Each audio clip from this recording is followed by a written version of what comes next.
सना खान 19 साल की एक समझदार और शांत लड़की दिल्ली यूनिवर्सिटी में दाखिला लेकर पहली बार अपने शहर से बाहर निकली थी। उसके सपनों में रंग थे, लेकिन किस्मत ने उसे एक ऐसे रास्ते पर ला खड़ा किया जिसकी मंजिल धुंध में छुपी थी। यूनिवर्सिटी के सभी अच्छे हॉस्टल पहले ही भर चुके थे। मजबूरी में उसे एक बदनाम हॉस्टल नंबर 7 में रहना पड़ा। यह हॉस्टल शहर के बाहरी हिस्से में एक वीरान बाग के पास था। बाग में कोई जाता नहीं था। कहते थे वहाँ कुछ है। हॉस्टल की इमारत पर वक्त का कहर साफ झलकता था। दीवारें काली पड़ चुकी थीं, खिड़कियाँ जंग से जकड़ी हुई थीं और दरवाजे ऐसे चरमराते थे मानो चीख रहे हों। जब सना पहली बार हॉस्टल में दाखिल हुई तो उसे एक अजीब सी ठंडक महसूस हुई, जैसे किसी ने उसकी गर्दन के पीछे फूंक मारी हो। वो सिहर उठी। वार्डन मिसेस रेखा एक गंभीर और कठोर महिला थीं, जिनकी आंखों में हमेशा कुछ छिपा होता था। उन्होंने बिना ज़्यादा कुछ कहे सना को चौथी मंजिल पर भेज दिया, कमरा नंबर 407। इस कमरे में कोई नहीं रहना चाहता, उन्होंने ठंडे स्वर में कहा, लेकिन अभी यही खाली है। सना ने सिर झुकाकर चाबी ली और सीढ़ियाँ चढ़ने लगी। हर मंजिल पर लाइटें और भी धुंधली होती जाती। चौथी मंजिल पर पहुंचकर उसे महसूस हुआ कि यहाँ की हवा अलग है, भारी, सीलन भरी और कुछ बदबूदार। कमरा 407 का दरवाज़ा खोलते ही सना का दिल जोर से धड़कने लगा। कमरा बिल्कुल खाली था, लेकिन एक बेचैनी सी दीवारों में छुपी हुई महसूस होती थी, जैसे कोई उसे देख रहा हो। जैसे ही उसने बैग रखकर खिड़की खोली, कहीं पास ही किसी के सिसकने की आवाज़ आई, बहुत धीमी, दर्द से भरी। किसी और का कमरा होगा, उसने खुद को समझाया। अगली सुबह उसने बगल वाले कमरे की लड़की नेहा से बात की। नेहा की आंखों में नींद कम और डर ज़्यादा था। यहाँ तो 3 महीने से कोई नहीं रह रहा, नेहा ने सरसराते स्वर में कहा। वो कमरा अजीब है, लोग वहाँ टिकते नहीं, कुछ दिखता है वहाँ, और कभी कभी आवाज़ें भी आती हैं। शाम को जब सना कमरे की अलमारी साफ़ कर रही थी, उसकी उंगलियां एक पुराने कपड़े में फंसी। कपड़ा हटाया तो एक पुरानी धूल से भरी डायरी मिली। पन्ने पीले हो चुके थे और उसकी महक सीलन और कुछ अजीब सी चीज़ की थी। उसने डायरी का पहला पन्ना कांपते हाथों से खोला। मेरा नाम पायल है, अगर कोई ये पढ़ रहा है तो प्लीज़ मुझे ढूंढना मत। मैं यहीं हूँ, लेकिन जिंदा नहीं। सना की उंगलियां ठंडी हो गईं। कमरे का तापमान जैसे अचानक गिर गया था। खिड़की अपने आप बंद हो गई और फिर वही सिसकी, इस बार बिल्कुल उसके कान के पास। सना की उंगलियां डायरी पर जम चुकी थीं। पायल की लिखावट जैसे धीरे धीरे उसकी अपनी आवाज़ में बदल रही थी, धीमी, कांपती हुई और गुमशुदा। डायरी के अगले कुछ पन्नों में पायल की दहशत साफ झलक रही थी।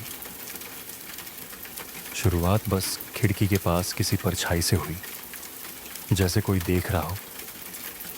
जब मैंने लाइट जलाई, कुछ नहीं था, लेकिन हर रात वो पास आती गई। अब मैं उसकी सांसें भी सुन सकती हूँ। वो मेरे सपनों में बोलती है, पायल बाहर आओ, मैं इंतज़ार कर रही हूँ। एक रात लिखावट बीच में टूटी हुई थी। पेन के निशान पन्ने पर फैले हुए थे, जैसे किसी ने हाथ छुड़ा लिया हो, जैसे कोई कुछ लिखने से पहले ही खींच लिया गया हो। सना ने डायरी को अलमारी में वापस रख दिया, लेकिन उस रात वो सो नहीं पाई। कमरे की हवा फिर ठंडी होने लगी थी, जैसे दीवारों के पीछे कोई चल रहा हो। आधी रात को उसकी आंख खुली। कमरे में अंधेरा था और कहीं दूर से गुनगुनाहट की आवाज़ आ रही थी, एक बच्ची जैसी कोमल पर दर्द से भरी धुन। सना ने करवट बदली तो देखा सामने खिड़की के पास एक परछाई खड़ी थी, लंबी, पतली, झुकी हुई, बाल बिखरे हुए और सफ़ेद चमकदार कपड़े पहने। चेहरा नहीं दिखता था, वहाँ सिर्फ धुएं जैसी कोई आकृति थी, जैसे चेहरा कभी था ही नहीं। सना की सांस रुक गई, वो चीख पड़ी। उसने लाइट ऑन की, परछाई गायब थी। कमरा बिल्कुल वैसा ही था जैसे कुछ हुआ ही ना हो। अगले दिन जब सना ने वार्डन मिसेज रेखा से पूछा तो वो चिढ़ गईं। ऐसे वहम यहाँ सबको होते हैं। कमरा पुराना है, दीवारें आवाज़ें करती हैं, इन बातों पर ध्यान मत दो। पर नेहा की आंखें कुछ और कह रही थीं। उसने सना को एक कोने में ले जाकर फुसफुसाया, हर साल कोई ना कोई लड़की उस कमरे से गायब हो जाती है, अचानक, बिना कोई निशान छोड़े। सबको एक सपना आता है, एक भुलावा। जब वो जाती हैं तो फिर कभी नहीं लौटती। सना का चेहरा पीला पड़ गया। तुम्हें भी गुनगुनाहट सुनाई दी ना? नेहा ने कांपती आवाज़ में कहा।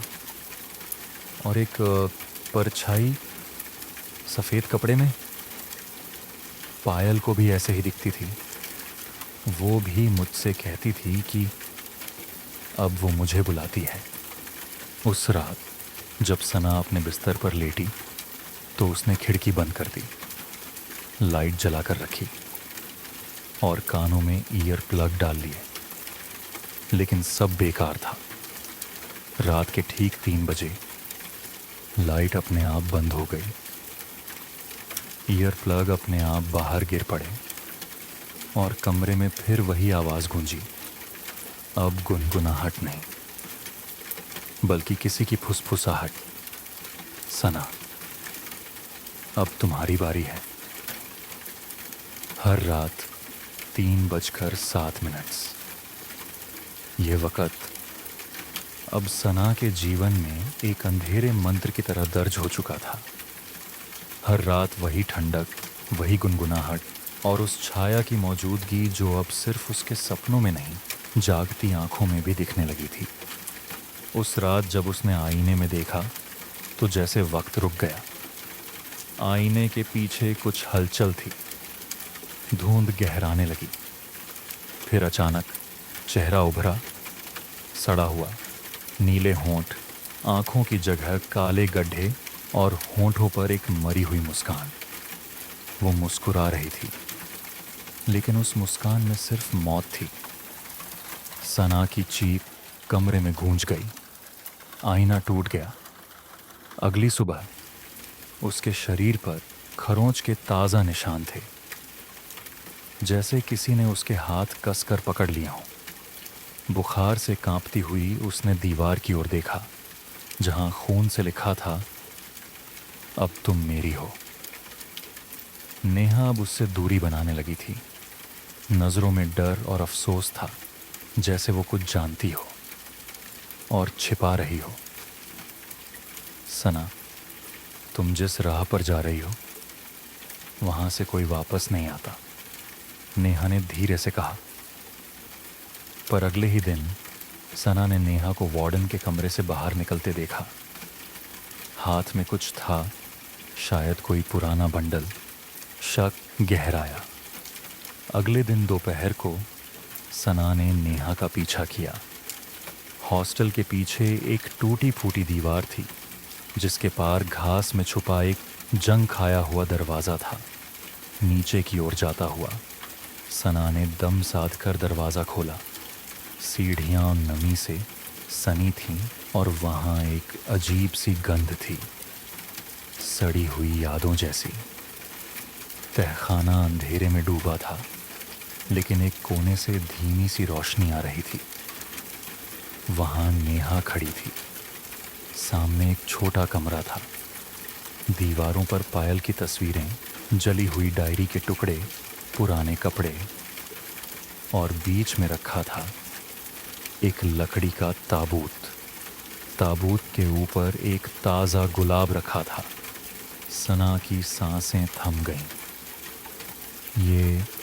ये क्या है नेहा? उसकी आवाज़ कांप रही थी। नेहा धीरे से पीछे मुड़ी। उसकी आंखों में आंसू थे, लेकिन चेहरा सपाट। मैं उसे रोकने की कोशिश कर रही थी, पर अब बहुत देर हो चुकी है। किसे? सना की आवाज़ टूटी हुई थी। पायल को नहीं। जो अब वो थी, वो कुछ और बन चुकी है। अब सिर्फ आत्मा नहीं, भूखी है। और तुम अगली हो। सना ने कहा, नेहा शांत हो जाओ और बताओ कि सबसे कैसे छुटकारा पाया जाए। नेहा ने बताया कि पायल की डायरी पर रात के 3:07 का कुछ लिखा हुआ है। उन्होंने डायरी खोलकर वो सब देखा और उसी समय वापस उसी कमरे में जाने का फैसला किया। वो ठीक रात को 3 बजे उस कमरे में चले गए। सब कुछ बिल्कुल शांत था।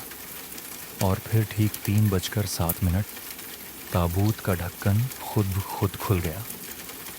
अंदर कुछ नहीं था, बस एक काला साया जो धीरे धीरे कमरे में फैलने लगा। कमरे की हवा में अजीब सन्नाटा पसरा था। घड़ी की सुइयां जैसे ठहर गई थीं। दरवाज़ा धीरे धीरे अपने आप खुला। चरमराती आवाज़ ने कमरे की दीवारों को हिला दिया।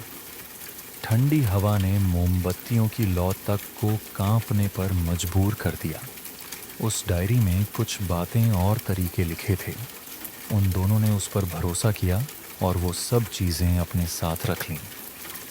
सना और नेहा ताबीज़ थामे त्रिकोण के भीतर खड़ी थीं। त्रिकोण जिसकी रेखाएं तांत्रिक मिट्टी, भस्म और राख से बनी थीं। कमरे के केंद्र में वही ताबूत रखा था, अब खुला हुआ, और भीतर से उठती सांसों जैसी आवाज़ें हर कोने में गूंज रही थीं। नेहा एक प्राचीन मंत्र पढ़ रही थी जो पायल ने अपनी डायरी में अधूरे रूप में लिखा था। सना की आंखें बंद थीं। ताबीज़ उसके हाथ में जलने जैसा महसूस हो रहा था। तभी कमरे की दीवारें धड़कने लगीं, जैसे कोई अंदर से उन्हें पीट रहा हो। फिर वो आई। सफ़ेद कपड़े, बिखरे बाल, चेहरा अब और भी घुला हुआ। आंखों की जगह से काला धुआं बह रहा था। छाया कमरे के बाहर नहीं, अंदर थी। सना की सांस रुक गई। वो छाया त्रिकोण के पास आकर ठहर गई और उसकी बेजान गर्दन ने 90 डिग्री पर मुड़कर सना की ओर देखा। फिर वो बोली, पर उसकी आवाज़ पायल की नहीं थी। अब तुम मेरी हो, मैंने चुना है तुम्हें। तभी नेहा ने ताबीज़ हवा में घुमाकर त्रिकोण के केंद्र में फेंका। मंत्र और तेज हुआ। पायल की परछाई चिल्लाई। उसकी चीख ऐसी थी जैसे 10 आत्माएं एक साथ विलाप कर रही हों। कमरे की दीवारें दरकने लगीं। सीलिंग से पंखा गिरा। खिड़की अपने आप खुल गई और बाहर से काले पक्षियों का झुंड कमरे में घुस आया। सना ने हिम्मत जुटाकर ताबूत को मिट्टी के तेल से भिगोया और माचिस जलाई। पायल, तुम्हें मुक्ति चाहिए या और लड़कियां चाहिए? उसने चीखते हुए कहा। आत्मा चीखती रही और तभी आग की लपटों में ताबूत जलने लगा। तीव्र आग, धुआं और आत्मा का दर्दनाक चीखता हुआ स्वर कमरे को कंपा गया। धीरे धीरे छाया हिलने लगी। उसकी आकृति बिखरने लगी, जैसे राख बन रही हो। फिर एक पल के लिए सब शांत हो गया। एक अंतिम सिसकी, एक अंतिम फुसफुसाहट, धन्यवाद, और पायल की आत्मा लुप्त हो गई। फिर कुछ पल सब शांत हो गया और फिर अचानक वो छाया वापस आई। कमरा अचानक अंधेरे में डूब गया। दीवारें हिल रही थीं, खिड़कियां जोर जोर से पटकने लगीं। कमरे में धूल, राख और एक घुली हुई चीख हवा में तैर रही थी।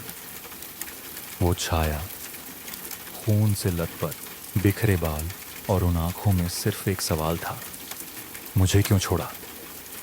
नेहा कांपती आवाज में बोली, माफ कर दो बहन, अब तुम्हें मुक्ति चाहिए।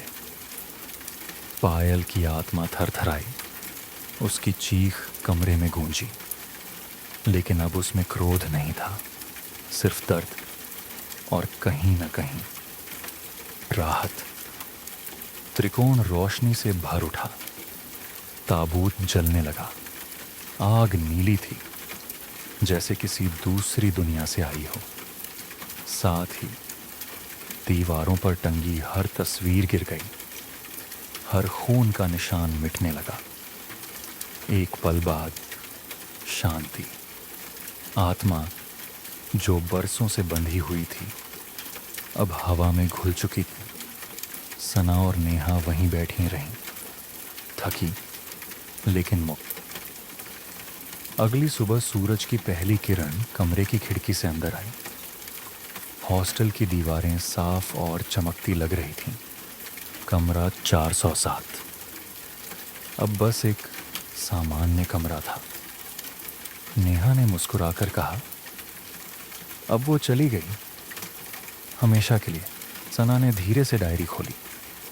वही पुरानी पीली पड़ चुकी डायरी, और उसके आखिरी पन्ने पर लिखा, पायल को मुक्ति मिल गई, लेकिन हर डरावनी कहानी में एक दरवाज़ा रह जाता है, और मैंने वो दरवाज़ा बंद नहीं किया।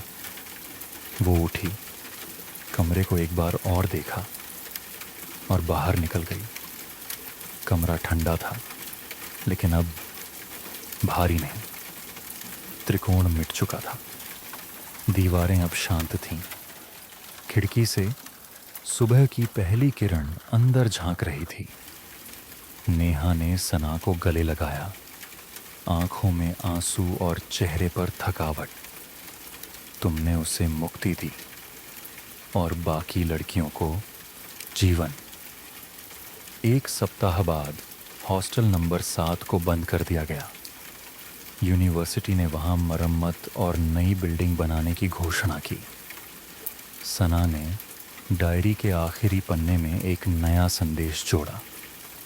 मैंने देखा, मैंने सहा, लेकिन मैं बची। अब यह कहानी ख़त्म नहीं, बस एक चेतावनी है। अगली बार जब 3:07 पर तुम जागो तो आईने में मत देखना। हॉस्टल नंबर 7 को अब नए नाम और रंग रूप से सजाया गया था। नया नाम था सुकून निवास। कमरा 407 अब एक स्टोर रूम बन चुका था, लेकिन एक कोने में एक टूटा हुआ आईना अब भी पड़ा था, वही जिसमें सना ने पहली बार उसे देखा था। और आज भी अगर कोई उस आईने में 3:07 पर देखे तो वहाँ एक हल्की सी परछाई अब भी दिखाई देती है। वही मुस्कान, वही सवाल। अब अगली कौन?